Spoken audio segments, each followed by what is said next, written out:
já falei antes, as primeiras questões que eu falei foi de saúde pública, legislação geral e noções de segurança do trabalho. Agora eu vou falar sobre conhecimentos específicos. Esse vídeo vai ser um pouco mais extenso, porque são 20 questões. Cada vídeo eu fiz deu 10 questões, mas esse aqui vai ser... Eu vou tentar ser o mais sucinto possível, né? A gente... Para revisar logo uma vez, rapidinho, né? Até a resposta. Essa aqui foi a que eu errei mais. Foram 8 questões erradas. Já foi bastante. Ficar mais específico, como eu não tinha estudado, eu só fiz a prova, né? Rapidinho ali, tipo um mini simulado. Mas vamos lá. Vamos ver aqui agora a questão número 21. A tarefa da administração é interpretar os objetivos propostos pela empresa e transformá-los em ação empresarial por meio do planejamento, organização, direção e controle de todos os esforços realizados em todas as áreas, em todos os níveis de empresa, a fim de atingir tais objetivos. A primeira parte está correta. Assim, ao meu ver, essa foi uma das questões que eu errei, porque eu não considerei a terceira parte como certa. Acabou que estava certo também. A primeira parte fala do processo administrativo, né? Planejar, organizar, dirigir e controlar. Agora, a segunda parte constitui um processo, é o processo administrativo, também conhecido, né? Constitui um processo administrativo os elementos da administração, como prever, organizar, comandar, coordenar e controlar. Esse também é conhecido como processo administrativo, só que é mais antigo. É lá do Fayol, né? Um dos primeiros teóricos ali da administração. Então, ele foi... Então, esse também pode ser conhecido, esses 5 aqui, o POC, POCCC, ou conhecido como processo administrativo de Fayol. O primeiro, o PODC, né? Planejamento, Organização, Direção e Controle, é da administração neoclássica, que é gerida até hoje, né? O princípio da coordenação é a distribuição ordenada do esforço da empresa, a fim de obter a unidade de ação na consecução de um fim comum. Essa eu não considerei como certo, mas relendo aqui agora a gente vê que está certo, né? O princípio da coordenação é a distribuição ordenada do esforço da empresa. Eu confundi com a organização, mas coordenação está mais correto mesmo. Vamos para 22. Essa foi uma que eu acertei. No processo de planejamento de um projeto. Essa aí já é sobre gestão de projeto. Os investimentos devem ser racionalizados, uma vez que o grau de incertezas ainda é muito elevado. Sobre esse assunto, assinalar a alternativa correta. É mais leitura, né?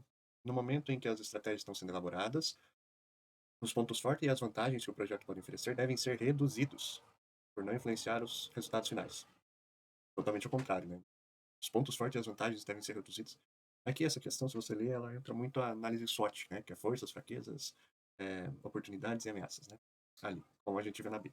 Os pontos negativos, os pontos fracos, né? E as ameaças ao projeto devem ser pensados e autuados de forma a aumentar os impactos nos objetivos do projeto. Então aqui já trocou, né? Na verdade, os pontos negativos e ameaças devem ser reduzidos por não influenciar, para não influenciar nos resultados finais, né?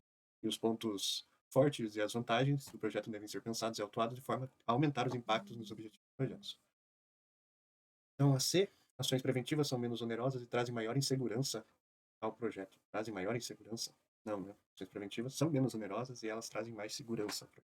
Quando se planeja um negócio, é necessário definir o escopo do projeto, ou seja, as fases essenciais para que o projeto atinja seus objetivos. Isso está correto, né? É feito o escopo, é uma das primeiras coisas a se fazer em um projeto. E é incorreta. As atividades do cronograma podem existir em vários níveis de detalhamento no ciclo de vida do projeto, dificultando a subdivisão dos pacotes de trabalho. Então, se você ler com calma, você vê que é fácil. Muito tranquila essa questão. A D é correta. 23, o emprego de protocolos para a classificação de risco dos pacientes. Essa já entra mais para a administração hospitalar. O emprego de protocolos para a classificação de risco dos pacientes que procuram serviço de urgência e de emergência é uma forma racional e estruturada para proporcionar maior qualidade e agilidade no atendimento e para priorizar o atendimento daqueles pacientes mais graves. No Brasil, o protocolo de Manchester é bastante utilizado no serviço de urgência e de emergência. Sobre esse protocolo, assinale a alternativa correta. Então, a letra A. Ela caracteriza-se por 5 níveis de classificação de risco, com uma atribuição de uma cor para cada nível e uma faixa de tempo para efetivação do atendimento de cada nível. Então, emergente é vermelho, muito urgente é laranja, urgente é amarelo, pouco urgente é verde, não urgente é azul. Então, quem já foi no hospital, socorro, uma UPA, né, já viu isso, já recebeu uma corzinha. E urgente, amarelo, vermelho. Vermelho eu espero que ninguém aqui, né, mas laranja. Então, e não urgente que é azul, que é mais para consulta mesmo. Então, a A está correta. Ela fala, é esse que é o protocolo de Manchester, né? O que pode confundir, o que me confundiu também um pouco, é que quase nunca a gente vê o azul. O azul no pronto-socorro é muito raro. Então, isso me confundiu um pouco na letra C. Então, a B está incorreta, deve ser executado por um profissional médico, não necessariamente quem faz essa análise ali é o atendente ali na frente, junto com o enfermeiro, eles que fazem essa análise. Não tem nada a ver com o médico. A C, então, eles classificaram como 4 níveis, que o pouco urgente é o verde. Então, isso confunde um pouco. mas tem 5. Considera o azul também, né? Sem emprego não evita superlotação de serviço de saúde nem altera aspectos no âmbito de gestão de recursos humanos. Mentira, né? Já foi provado que esse é um protocolo muito importante para a triagem, né, dos pacientes. A experiência acumulada no serviço de saúde que empregaram o protocolo mostrou que sua metodologia pouco alterou a rotina do atendimento do serviço. Também está incorreto, né? Bom, não sei ao certo, não fui muito a fundo no protocolo de Manchester, mas creio que esse aí está incorreto, porque se está sendo empregado, está funcionando, né? Então, não estaria sendo utilizado. Vamos lá para 24. Aqui, só para lembrar, quem assistiu os outros vídeos, né? Eu estou com a prova impressa aqui, eu fiz o simuladinho, eu imprimi, eu gosto de fazer isso particularmente. Eu esqueci de avisar no começo também do vídeo que quem não fez ainda é melhor você fazer, com calma, faz, aí a gente corrige junto, fica melhor. Mas vamos voltar lá para as questões. Agora a gente está na 24. Vamos lá.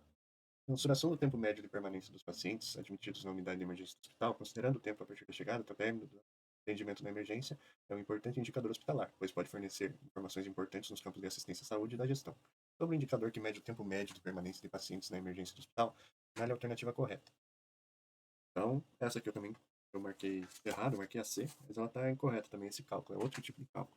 Eu não vou explicar aqui, porque senão o vídeo vai ficar muito longo, então quem quiser se atrever a ir mais longe nesse assunto, fica à vontade, né? Então, vou falar as questões aqui. Tempo médio de permanência é o mais desejável. Tempo médio alto de permanência é o mais desejável. Presume-se que o paciente recebeu um atendimento de qualidade que teve ao seu dispor todos os recursos necessários por mais tempo. Não necessariamente, né? Entendendo a questão, você já vê que não faz muito sentido. Então, a A você ignora. A B deve-se considerar alta, desistência, internação ou óbito. Com o fechamento do boletim de emergência como o momento de término de atendimento na emergência do hospital. Então, tem que considerar alta a desistência do paciente, que vai embora, a internação, quanto mais alto, melhor, e o óbito, se morrer mais, melhor. Não é isso, né? C, essa foi a que eu marquei, que eu errei. O cálculo do indicador se dá pela divisão do total de pacientes que buscaram atendimento na unidade pelo total de tempo de entrada dos pacientes na emergência até o término dos atendimentos. Então, quem quiser entrar mais no assunto ali, pode pesquisar, né? Eu realmente, assim, como eu falei no primeiro vídeo, eu não tenho a formação de administrador hospitalar, né, pós-graduação, mas eu vou fazer o concurso igual e caso eu passe, eu faço. Eu faço o curso, porque é uma obrigação, né, para entrar no cargo. Mas, na prova, eu vejo arriscado, né, eu até pensei em fazer, saindo totalmente aqui da prova, mas eu até pensei em fazer a pós, só que tem aquela questão, né, é um investimento de tempo e de dinheiro, e se eu não passar, né, eu não vou usar. Então, eu optei por fazer concurso sem ter a pós. Vamos ver. Se eu passar, se eu ficar numa posição ok, porque pelo que eu vi no último concurso, eles chamaram todos que passaram, todos que foram aprovados, acho que foram um total de 24. Foram 25 que passaram e 24 foram chamados, parece que um desistiu. Então é uma vantagem boa aí para quem. É uma notícia boa, assim, dos aprovados. Então se eu ficar em 10º lugar por aí, já dá para começar a fazer a pós já, porque provavelmente chamem. Mas voltando aqui para a prova, né? Vamos lá. Sonhar, mas um sonho impossível. Vamos lá. Então aí, né? A D, acho que a gente está aqui na D. O indicador que mede o tempo médio de permanência de pacientes no hospital reflete a efetividade da instituição hospitalar. Também não marquei essa como certo, parece que é muito vago, né? E aí está correto. Um potencial viés do indicador é o momento do registro da chegada dos pacientes, o qual pode variar de acordo com cada instituição. Faz sentido, né? Alguma instituição pode considerar que a chegada do paciente é quando ele termina o cadastro, ou outras podem quando ele entra na porta, ou outras quando depois da triagem. Isso aí depende de cada instituição, não tem um padrão, né? É por isso o viés. A 25. A elaboração do plano de gerenciamento de resíduos sólidos é determinada pela Política Nacional de Resíduos Sólidos, através da lei Sobre esse plano, assinalar a alternativa correta. São estabelecidas ações para o correto manejo dos resíduos provenientes dos serviços relacionados apenas à saúde humana, e não animal. Acho que não, né? O documento deve ser elaborado por qualquer funcionário da empresa? Também não. Deverá atender ao Plano Municipal de Gestão Integrada de Resíduos Sólidos para municípios que o possuem. A inexistência desse plano é impeditivo para a elaboração de PGRS pelas empresas. Então, se o município não tem esse plano, você está livre, você não precisa fazer. Não, né? Os responsáveis por plano de gerenciamento de resíduos manterão atualizados e disponíveis ao órgão municipal, ao órgão licenciador do SISNAM e outras autoridades informações completas sobre a implementação e operacionalização do plano sob sua responsabilidade. Ok, essa eu marquei como certa e deu certo. Era essa a mesma questão. As empresas que gerem resíduos caracterizados como não perigosos, mesmo que não sejam equiparados a resíduos domiciliares pelo Poder Público Municipal, estarão desobrigadas à elaboração do PGRS. Se não é equiparado a resíduo domiciliar, precisa fazer o PGRS. Então está incorreto. Correto aqui é a D. 25. A 26. Sistemas de informação de saúde são ferramentas portadoras de informações que orientam a tomada de decisões a partir do acompanhamento da análise de bases de dados nelas existentes. Sabendo disso, numerar a segunda coluna de acordo com a primeira e após assinalar a alternativa que apresenta a sequência correta. Ok, nessa aqui eu errei também. Essa aqui eu já vou passar direto para vocês, certo? O Cadastro Nacional de Estabelecimento de Saúde, CNES. Então aqui, ela entra na primeira coluna aqui. Contém informações gerenciais de estabelecimentos hospitalares, ambulatoriais e clínicas de saúde. A segunda, que é o SAI, né, Sistema de Informação Voluntarial, ela informa o total de procedimentos ambulatoriais, como o nome já diz, né, para pensar, consultas médicas por habitante, entre outros indicadores. Além disso, consolida boletins de produção ambulatorial e autorizações e procedimentos de alta complexidade. E por último, o Sistema de Informação, o Departamento de Informática do SUS, o DataSUS. Contém informações que podem servir para subsidiar análises objetivas da situação sanitária, tomada de decisão baseada em evidências e elaboração de programas de ações de saúde. Essa aqui, se você ler com carinho, você já mata a questão. Aqui te dá uma dica. Ó. Sistema de Informação Ambulatorial. Informa total de procedimentos ambulatoriais. Cadastro de estabelecimento de saúde. Informações gerenciais de estabelecimentos hospitalares, ambulatórios e clínicas de saúde. Então, estabelecimentos de saúde. Aqui você já mata a questão. Aqui, se a primeira é a 1 e a terceira é a 2, então você pega aqui 1, 2, 3. E, correto. Outra questão. Agência Nacional de Vigilância Sanitária. Anvisa. Agora a gente já entra para a questão de vigilância sanitária. Essa eu também errei. Complicado, essas questões é complicado. Essa que eu mais errei das questões aqui do total da prova, né? Então, tá. A Anvisa tem por finalidade institucional promover a proteção da saúde da população por intermédio do controle sanitário da produção e da comercialização de produtos e serviços submetidos à vigilância sanitária, inclusive dos ambientes, dos processos, dos insumos e das tecnologias a eles relacionados, bem como o controle de portos, aeroportos e das fronteiras. Então, sabendo disso, assinalar a alternativa correta. Então, aqui já é mais sobre o que a Anvisa faz, né? Ela não poderá conceder autorização de funcionamento a empresas e registros a produtos que sejam aplicáveis apenas a plantas produtivas e a mercadorias destinadas a mercados externos. Então, aqui está incorreto, né? Okay. Mercados externos. Aqui acabou de falar controle de portos, aeroportos e fronteiras. Então, claro que você pode pensar só interno, só o que vem, né? Mas o que vai também a Anvisa cuida. A administração da Anvisa será regida por um contrato de gestão negociado em seu diretor, presidente, ministro do Estado de Saúde, ouvidos previamente o ministro do Estado da Fazenda, orçamento, da gestão, prazo máximo de 90 dias seguintes à nomeação do diretor-presidente da autarquia.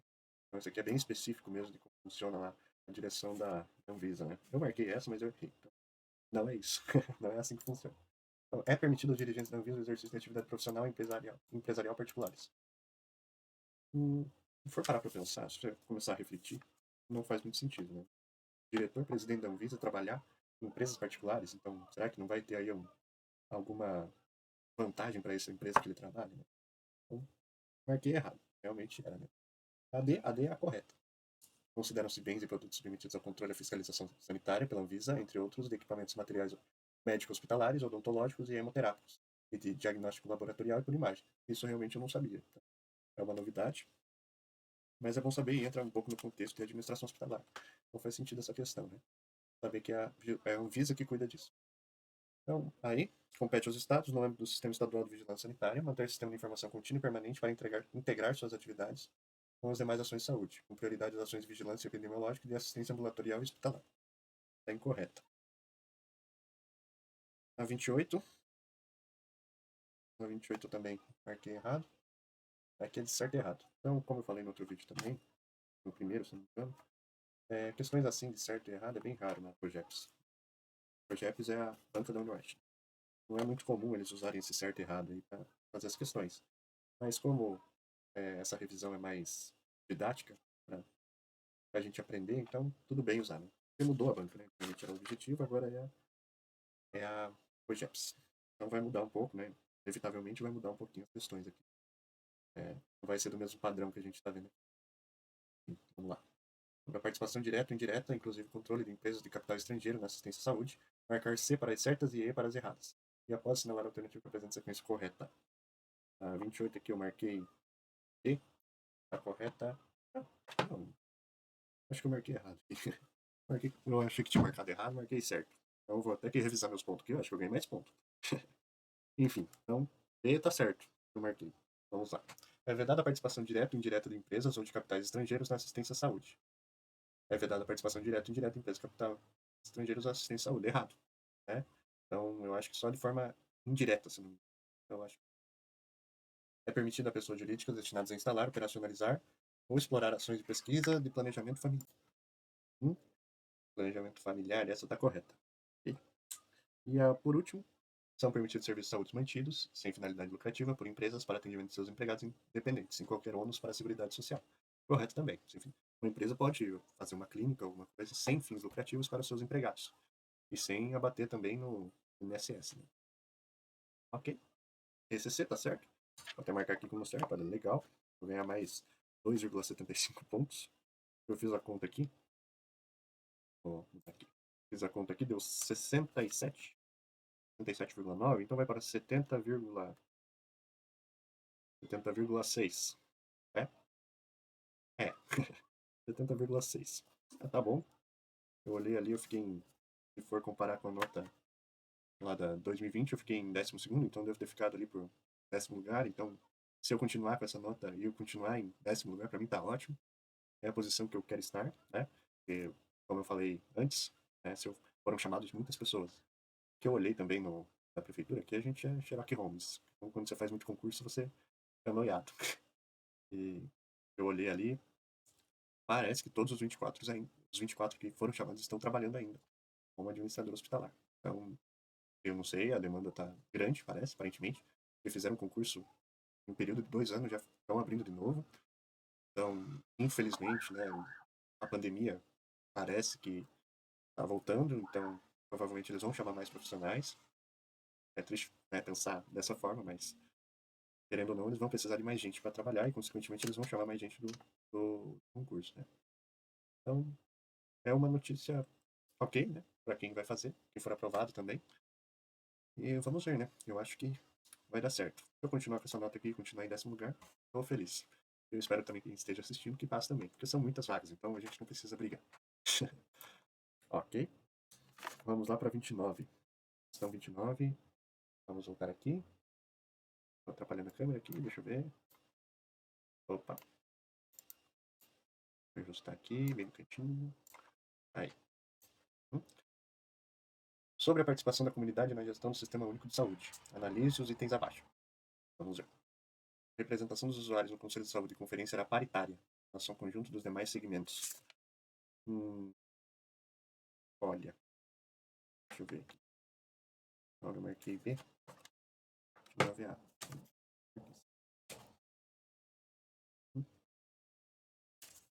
Tá. Voltando aqui. Então, a representação dos usuários dos Conselhos de Saúde e Conferência era paritária em relação ao conjunto dos demais segmentos. Então, era dividida, né? Ok, eu marquei essa como certa, marquei a 1 e a 2 como certa e é o gabarito, e 2.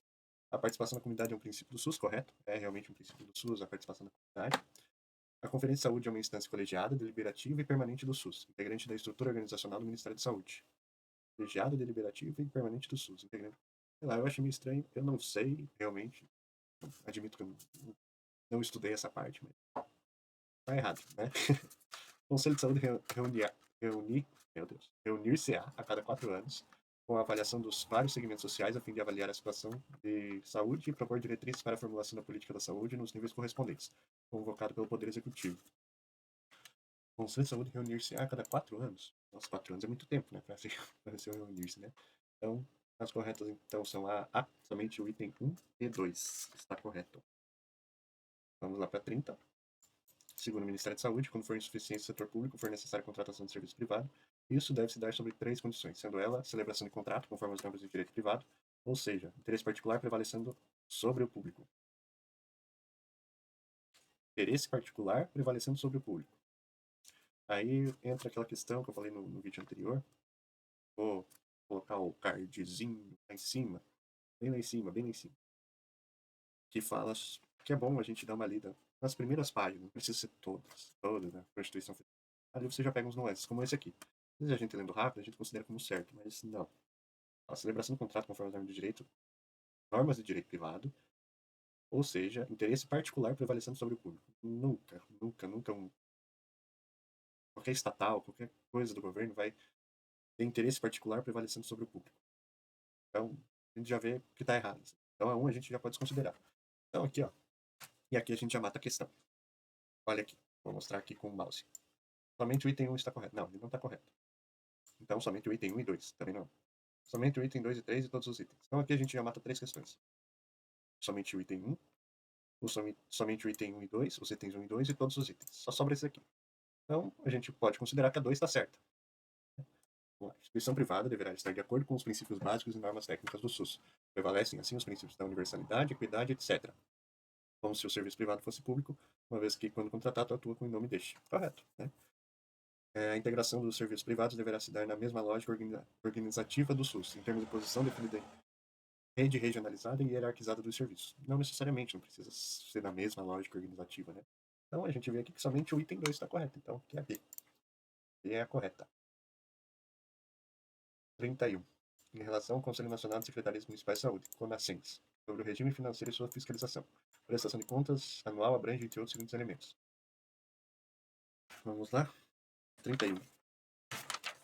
Aqui a gente já pega um pouco de administração financeira, né? Pouco, assim, mais ou menos. Balanço patrimonial. Isso aqui, qualquer organização tem que fazer, toda organização tem que fazer. Então tá certo. Então, um aqui tá correto, né? Não vai tirar o B e o D. Então fica só 1, 1 e 2, todos os itens. Demonstração das receitas e despesas apuradas, contendo identificação e a confrontação entre a natureza de cada receita e seus custos e despesas especificados. DRE. DRE também toda organização tem que fazer. Tem um pouco de parte contábil, né? Então, ok, balanço patrimonial, DRE também tem que fazer. E aqui a terceira, que a gente já mata. Pode ser só C ou pode ser AE, né? Parecer de auditoria independente. Quando a Assembleia Geral tiver requisitado e houver recursos financeiros para o financiamento da despesa. Então, se a Assembleia Geral requisitou e tem recurso necessário, então pode ter parecer de auditoria independente. Então, está correto. Então, a gente considera aqui que aí estão todos os itens corretos. Tem 2. Considerando os conceitos e critérios diagnósticos de infecção hospitalar, numerar a segunda coluna de acordo com a primeira e após assinalar a alternativa da sequência correta. Tá, essa aqui, deixa eu ver se eu acertei. Esse eu acertei. Por incrível que pareça, né? Eu fui por eliminação. Aqui. Adquirida após a admissão do paciente que se manifesta durante a internação ou após a alta, quando puder ser relacionado com a internação ou os procedimentos hospitalares. Adquirida após a admissão do paciente durante a internação. Relacionado com a internação ou procedimento hospitalar. Então, infecção hospitalar, né? Então, a gente pode considerar isso. Então, aqui a primeira é 2. Então, a gente já pode excluir a B e a D. Segunda. Constatada ou em uma incubação, no ato da admissão do paciente, desde que não relacionado com internação anterior no mesmo hospital. Então, infecção comunitária. Então, já vai para 1. E a gente pode ver que só sobra a A e a C. A terceira, associada com complicação e extensão da infecção já presente na admissão, a menos que haja troca de micro-organismos com sinais ou sintomas fortemente sugestivos da aquisição de nova infecção. Associado com complicação e extensão da infecção já presente na admissão. Então, aqui a gente considera que é infecção comunitária. Então, aqui a gente já mata a questão, porque ela é A.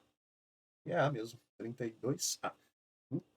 Vamos ver as outras. 1 e 2. Ocorre no recém-nascido, cuja aquisição por via transplacentária conhecida e foi comprovada e se tornou evidente logo após o nascimento. Então aqui é infecção comunitária, né? Mesmo no recém-nascido. E a 2 é manifestada antes de 72 horas da internação, quando associada a procedimentos diagnósticos e ou terapêuticos realizados durante esse período. Então vamos para a próxima, questão 33, que já fala da ANS. Então, sobre a Agência Nacional de Saúde Suplementar, assinalar a alternativa incorreta. É importante prestar atenção também nessas. Se é incorreto, se é correto, né? E isso tem bastante na COGEPS, particularmente. Muita questão que assinar a afirmativa é incorreta. Aí, às vezes, a gente está na pressa e marca correta, né? Enfim. Então, incorreto normalmente é até mais fácil de você verificar. Compete à ANS fiscalizar aspectos concernentes às coberturas e ao cumprimento da legislação referente aos aspectos sanitários e epidemiológicos relativos à prestação de serviços médicos e hospitalares no âmbito da saúde suplementar. Essa particularmente eu errei também, né?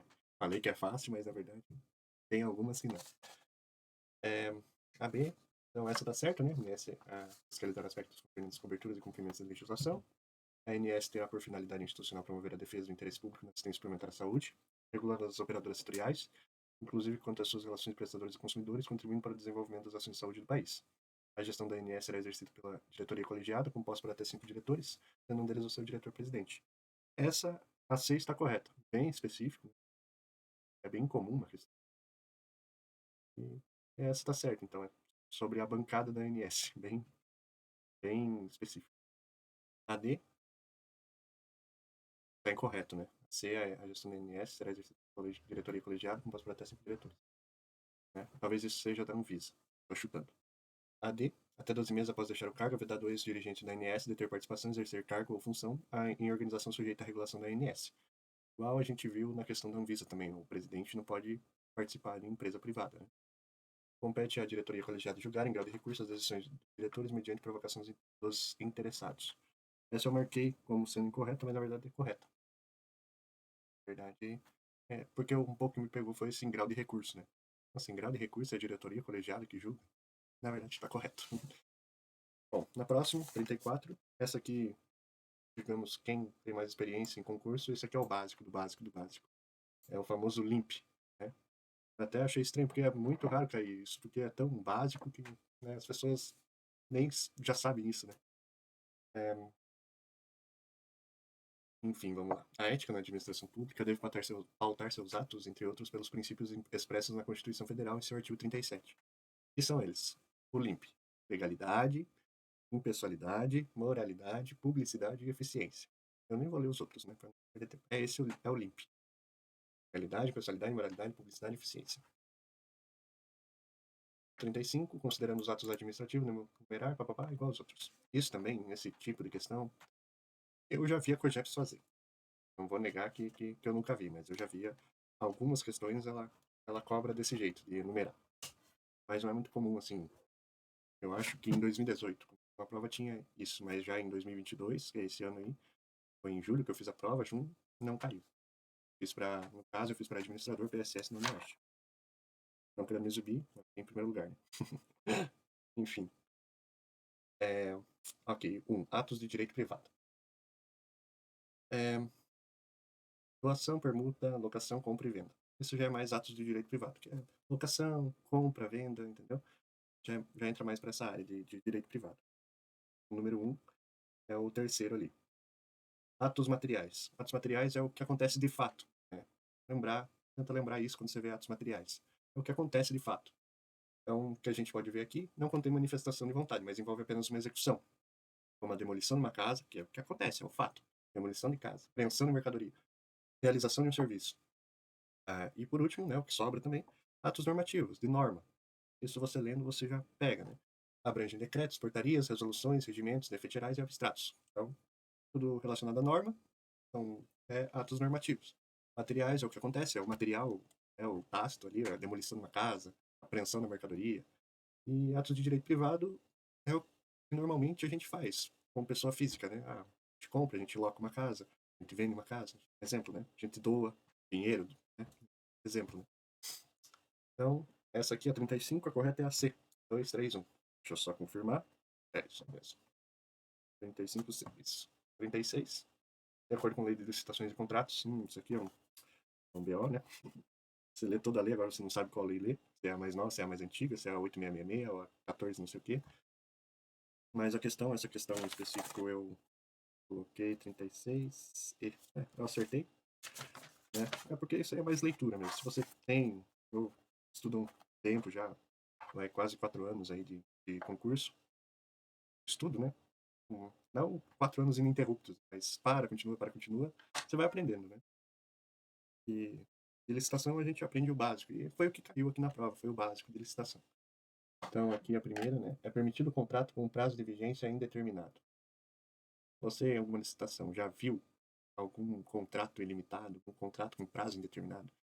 Não existe, né? Acho que nem talvez exista para pessoa física, né? Um contrato particular, privado, área privada, mas área pública não existe nem é totalmente proibido um prazo com vigência indeterminada. Então, podemos marcar como errado, primeiro. Então, aqui a gente vê que só tem a C e aí começa com errado. Então, as outras podem cancelar, né? Vamos ver a próxima. As cláusulas econômico-financeiras e monetárias dos contratos administrativos poderão ser alteradas sem prévia concordância do contratado. O contrato é um acordo entre ambas as partes, então não faz sentido que ela que alguém possa alterar uma parte tão importante que é a parte financeira seja alterada só por uma parte, a outra fique sem saber, né, o que foi alterado. Então também não faz sentido. Então a gente marca como errado também. E aqui a gente já mata a questão. A gente observa que a E é a única que tem dois errados que começa. Então é a E, né? E aí é o gabarito, realmente. A terceira, a declaração de nulidade do contrato administrativo opera retroativamente, impedindo os efeitos jurídicos que ele ordinariamente deveria produzir, além de desconstituir os já produzidos. Isso aqui é bem complexo. Eu não saberia responder se é certo ou errado, né? Mas aqui, como a gente já matou a questão, a gente vê que está certo. Então, isso está certo, essa frase. A nulidade exonera a administração do dever de indenizar o contratado pelo que este houver executado até a data que ela foi declarada e por outros prejuízos regularmente comprovados, contanto que não lhe seja imputável, promovendo-se a responsabilidade de quem lhe deu causa. Então, ao contrário. A nulidade não exonera a administração. Por exemplo, você foi contratado pelo município para fazer asfalto aqui, fazer duas quadras de asfalto. Você só faz uma quadra e o município cancela o teu contrato. Então, a gente já percebe que é injusto você não receber pelaquela quadra que você fez. Então, é isso que diz essa frase, né? Se você fez uma quadra, você tem o direito de receber por essa quadra e o município pode cancelar o contrato. Basicamente é isso.